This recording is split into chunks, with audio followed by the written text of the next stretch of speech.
So in our last tutorial, we looked at frame by frame animation. So if I press Control Enter, this animation should play.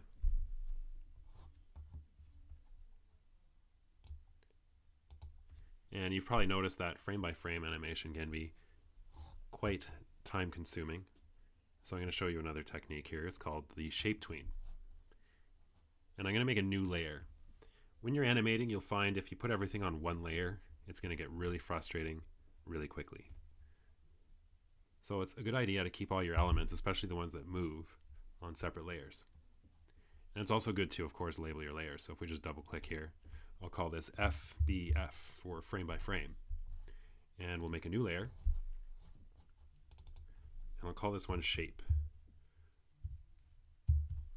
because I'm going to be doing a shape tween on this layer.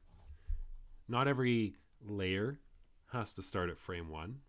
So let's have our animation start at frame 10 here. I'll press F6 and I'll draw a shape in a different color. This is your fill color. This is your stroke color, which means outline. If you don't want an outline on your object, just go with none. So now I'll draw a shape, just a simple rectangle here. Now I want this rectangle to do something. I'm going to animate it. And of course I could do that frame by frame like we did here. But instead, I'm going to use this shape tween. So let's say over here at frame 20, I make another keyframe, F6. And then I somehow modify this rectangle. So for instance, I could take my move tool here, selection tool, and just change the shape of this object.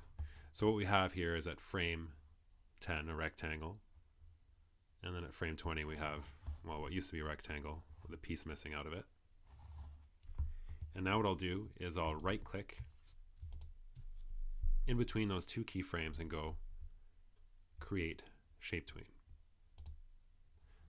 What you should see is green with a solid arrow. And you'll see here that Flash does all the work for me. So I could have frame by frame deformed this rectangle, but you can see that this is a lot quicker. So let's try something else. Again, I'll press F6. And you notice with the keyframe selected, this object is also selected. I'm going to delete it and replace it with an oval. And again, right click and choose shape tween.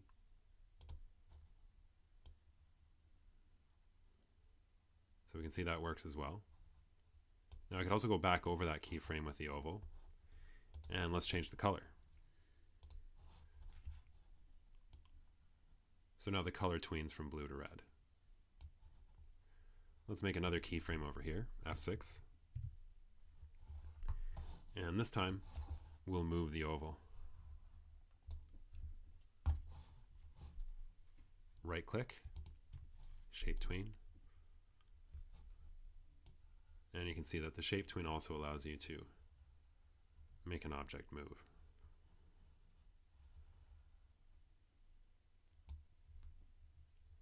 Try out some shape tweens. And when you feel that you have that mastered, come back for the next tutorial and we'll look at motion tweens.